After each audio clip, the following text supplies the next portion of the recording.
जय भीम साथियों, आप देख रहे हैं बहुजन मीडिया। डेमोक्रेटिक भारत के साथ साथ समता आवाज ग्रेट बुद्धा टीवी आज आपको जयपुर में एक खास व्यक्तित्व से मिलाने के लिए लाए हैं। मैं हूं संजय संत और आज हमारे साथ एक ऐसी शख्सियत है जो जिनके बारे में जब आपको पता चलेगा तो आपको बहुत खुशी होगी कि हमारे समाज में जो छुपे हुए हीरे हैं, धीरे धीरे सोशल मीडिया के माध्यम से आज वो हर ऐसे व्यक्ति से रूबरू हो रहे हैं कि जो लोग साहित्य से भी दूर हैं और टीवी में भी उन्हें हमारे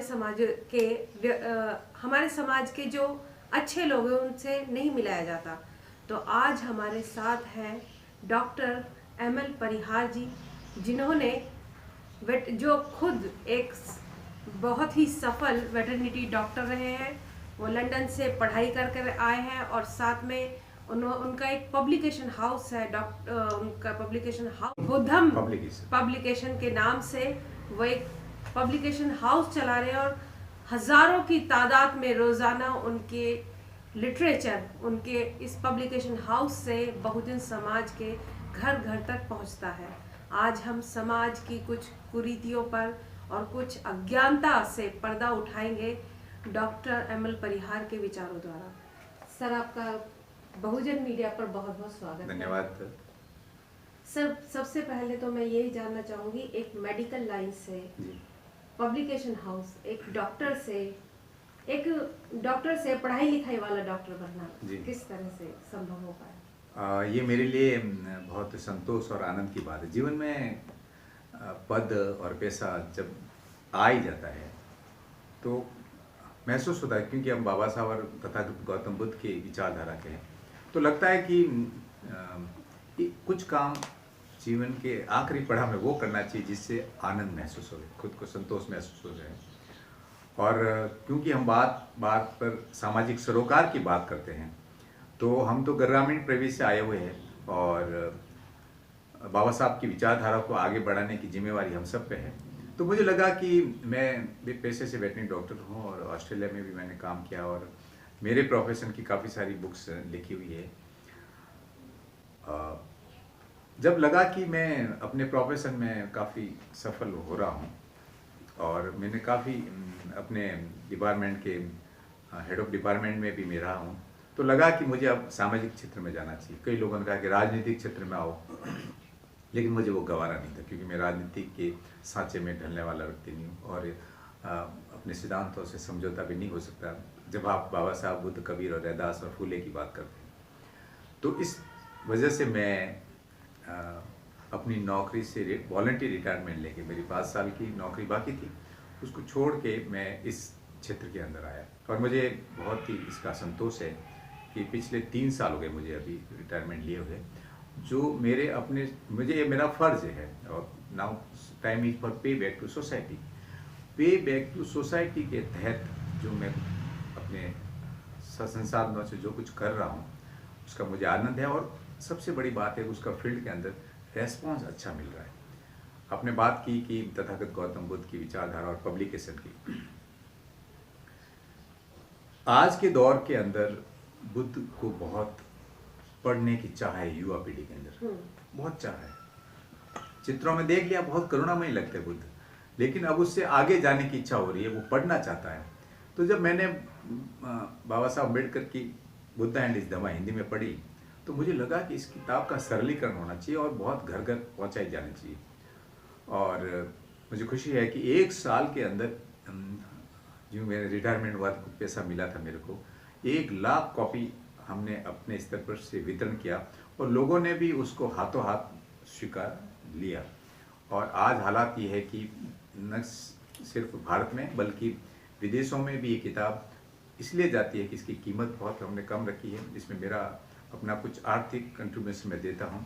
और जब लोगों को फीडबैक में गाँव में देते हैं, हमने एक परंपरा बना दी, जिसके घर में शादी ब्याह है, रिटायरमेंट है, जन्मदिन है, वो खुशी के अवसर पर या कोई और अवसर भी हो तो भी बुद्ध और उनका धम्म को भेंट करेंगे। किसी दूसरी भेंट की बजाय एक साहित्य बहुजन समाज का घर घर पहुंच रहा है, बुद्ध की विचारधारा पहुंच रही है। जी जी जी। तो अच्छा, जिन घरों में, क्योंकि बुद्ध और उनका धम्म जब सिर्फ अक्सर टेक्स्ट मैटर था पहले, तो उसको महिलाएं नहीं पढ़ पाती थी, बच्चे में इतनी रुचि नहीं होती थी। लेकिन मैंने इसमें हर पेज पे बुद्ध की जीवन की जुड़ी घटनाओं से चित्र डाल दिए, भाषा को थोड़ा सरल कर दिया और पेपर अच्छा डाल दिया और कीमत बहुत कम रखी, मतलब उस कागज़ से भी कीमत से भी कम। तो इसलिए लोग खूब दिल खोलकर किताबों को खरीदते हैं और दान करते हैं। बहुत अच्छा इसका रेस्पॉन्स मुझे मिला। इसके अलावा अभी हम धम्मपद छापने जा रहे हैं, वो इसी तरह कम कीमत पर और अच्छे पेपर के और अच्छी क्वालिटी के अंदर। इसके अलावा बाबा साहब का जो साहित्य है वो बहुत ही वैचारिक जागृति के लिए ज़रूरी है। किसी ने कहा था कि वैचारिक युद्ध में किताबें ही आपके हथियार हैं। तो इस ज़माने के अंदर मेरा मानना है कि भले बाबा साहब की मूर्तियाँ कम लगे, लेकिन उनकी जो विचारधारा है, कि जो उनके जो ग्रंथ है, उनकी जो किताबें हैं, वो युवा तक, पीढ़ी तक पहुँचाए जाने बहुत ज़रूरी है। बाबा साहब ने कहा था, मुझे इससे मिलना हो कभी तो मेरे साहित्य, मेरी लिखी किताबों को पढ़ लेना। तो इसीलिए बाबा साहब की जो किताबें हैं, और उसमें सबसे ज़्यादा आप भी जानते हो पढ़ी जाने वाली किताब है एनिहिलेशन ऑफ कास्ट, जात पात का विनाश। उसको जब कोई पढ़ता है तो एक सवर्ण समुदाय का व्यक्ति भी जब पढ़ता है तो महसूस करता है वो कि बाबा साहब ने इस समाज की खुशहाली के लिए, और मैं कहूँ कि हिंदू समाज की खुशहाली के लिए, इस देश की विकास के लिए उनमें कितनी बड़ी टीस थी, और उस किताब के जरिए उन्होंने जाहिर की। तो हर महीने लगभग 10,000 copy annihilation of caste Hindi में छपती है और इंग्लिश में भी छपती है, ऑनलाइन भी खूब सेल होती है। मुझे ये भी अपने बहुजन समुदाय के लोगों से मैं कहना चाहूँगा कि सिर्फ लोगों को गालियाँ मत दो, कोसो मत। लोग बहुत पढ़ना चाहते हैं अम्बेडकर को, सिर्फ मूर्तियों पे, अम्बेडकर की मूर्तियों पे जोर मत दो। चौराहे पे अगर अम्बेडकर की मूर्ति लगी होगी चौराहे पे, तो हो सकता है पूर्वाग्रह से ग्रस्त कोई सवर्ण व्यक्ति अम्बेडकर को गाली देगा, लेकिन अगर अम्बेडकर को पढ़ेगा, उनके साहित्य को पढ़ेगा, तो वो अम्बेडकर को सैल्यूट करेगा।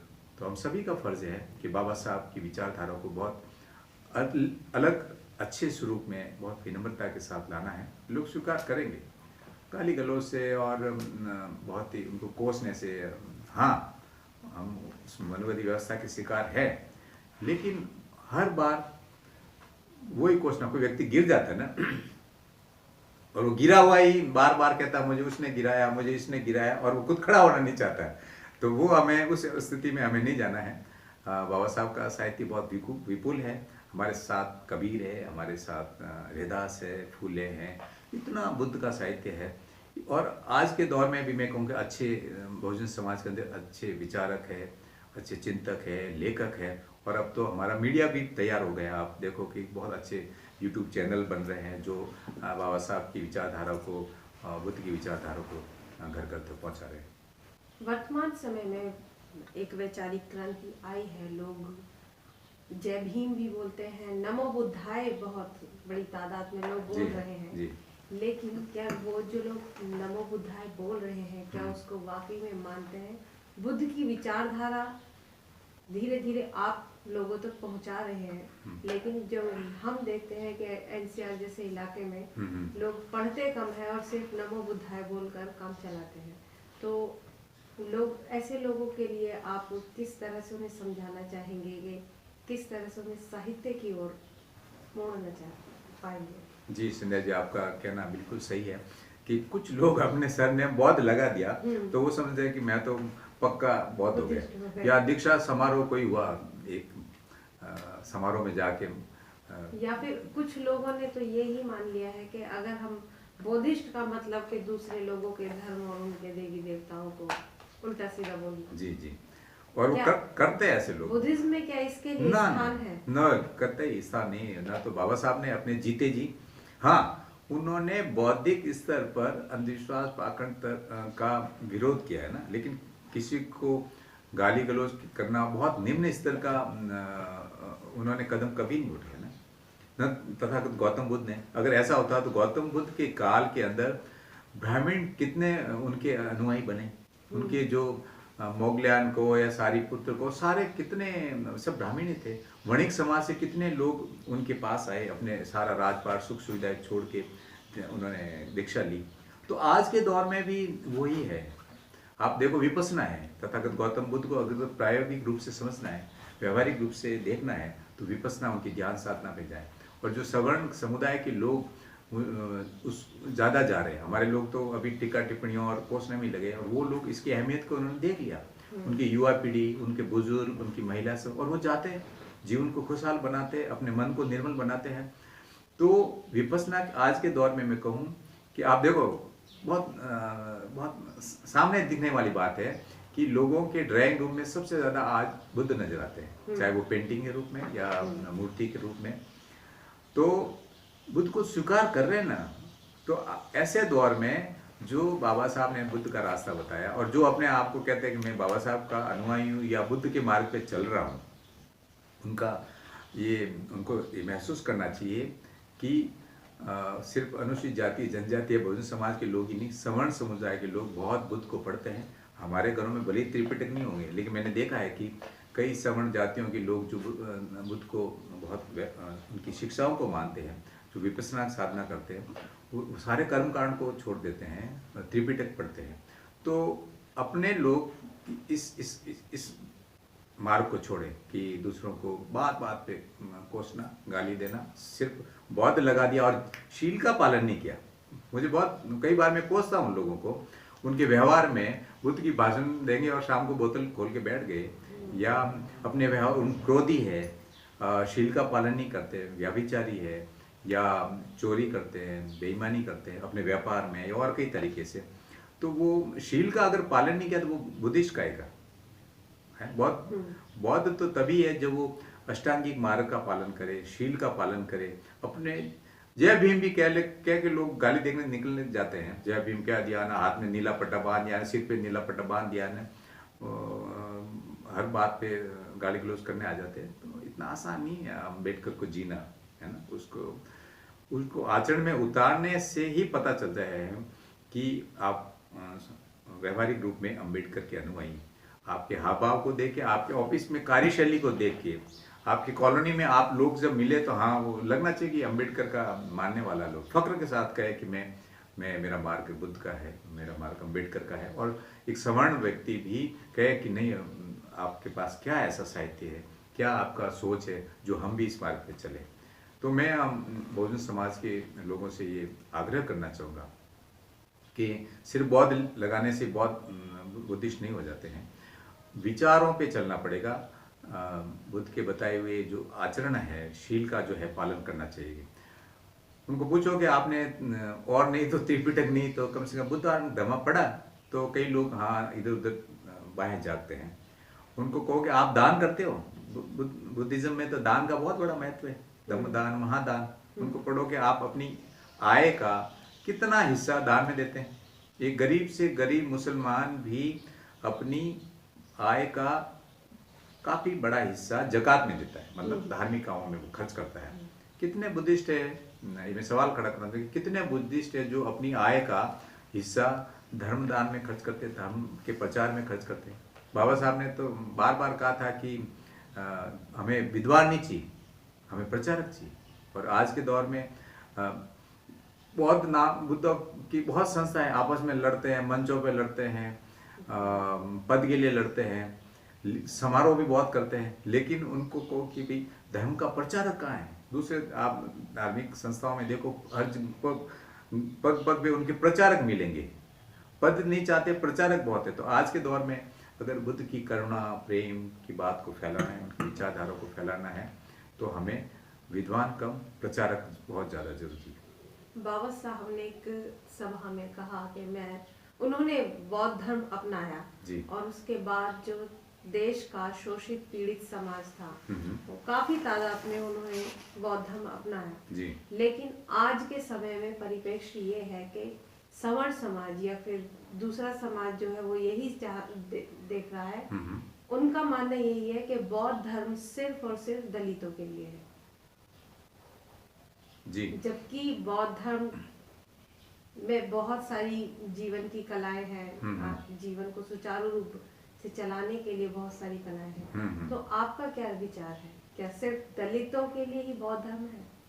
नहीं, ये तो सिर्फ मानव मात्र के लिए है। बुद्ध का मार्ग तो मानव मात्र के लिए। बुद्ध के काल में भी जाति धर्म और दूसरी मान्यताओं से परे हटकर उनके शरण में आए, उनके पास आए और उस मार्ग पे चले।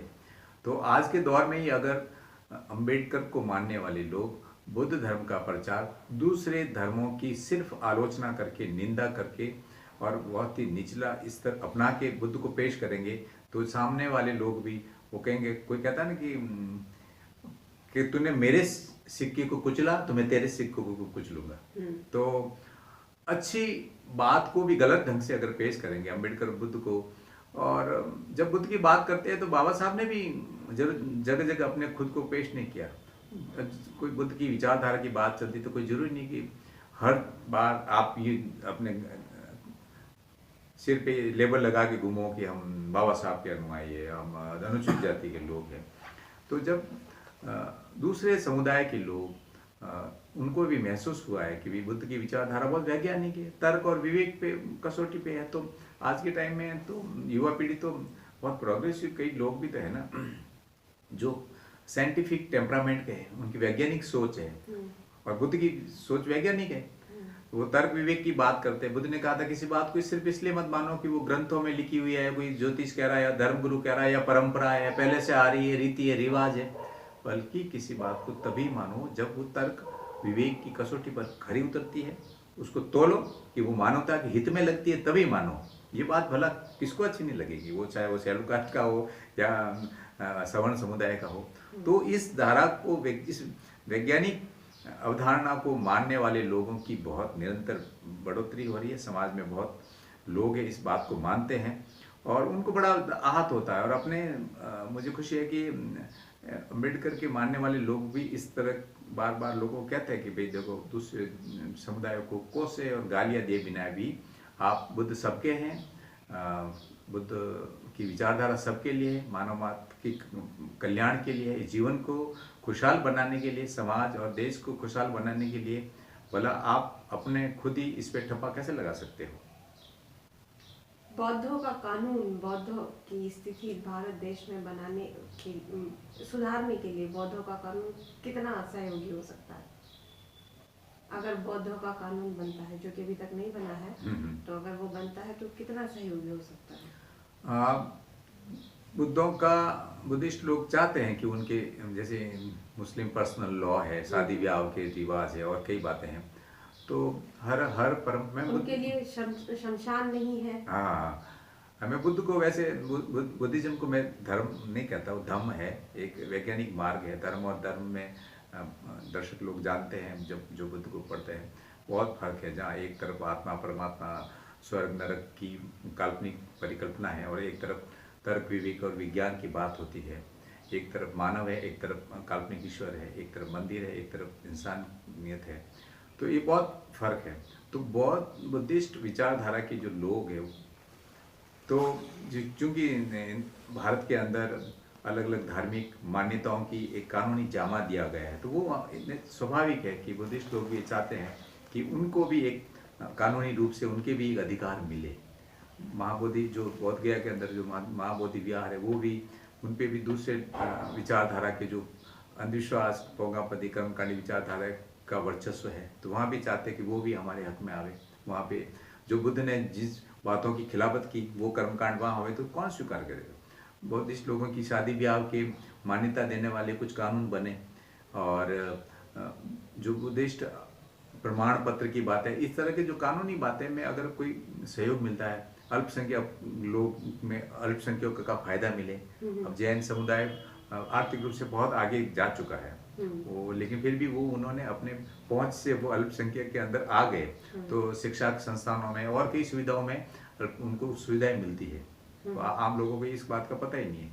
तो अगर बौद्धों को भी अल्पसंख्यक होने का फायदा मिले, अभी भी हाँ वो ही रहा कि जो कश्मीर के अंदर जो लद्दाख है या इधर उत्तरी पूर्वी राज्यों के कुछ बुद्धिस्ट है, वही लोग वो इतने सक्षम नहीं है कि उनको इतना सारा लाभ ले सके।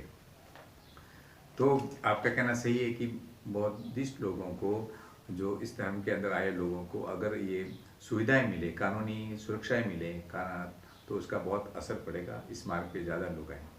चलते चलते हम चाहेंगे कि डॉक्टर परिहार, पुलवामा में हुए हमले के बाद जो देश में अशांति का माहौल फैल रहा है, उस पर लोगों को शांति बनाए रखने के लिए किस तरह से अपील करना चाहिए? हाँ बिल्कुल, इस देश इस समय बड़े नाजुक दौर से गुजर रहा है, तो ये हर जिम्मेवार नागरिक का फर्ज बनता है कि शांति बनाए रखें। आपसी जो सामाजिक ताना बाना है उसको और मजबूत करने के लिए अपनी भागीदारी निभाएं और कोई ऐसी बात नहीं कहें जिससे माहौल बिगड़े, क्योंकि देश की सुरक्षा का सवाल है। हर किसी को ये बात समझ में नहीं आती, कई लोग भावुकता में बयान दे देते हैं, वो ठीक नहीं है। हमें शहीदों के जो बलिदान को नमन करना चाहिए। बहुत बहुत धन्यवाद सर। हमारे साथ थे डॉक्टर परिहार। धम्म ज्ञान के साथ साथ शांति की अपील उन्होंने की। सभी देशवासी शांति बनाए रखें और बने रहिए सोशल मीडिया पर, बहुजन मीडिया पर, डेमोक्रेटिक भारत के साथ, समता आवाज, ग्रेट बुद्धा टीवी पर। जय भीम, नमो बुद्धाय, जय संविधान।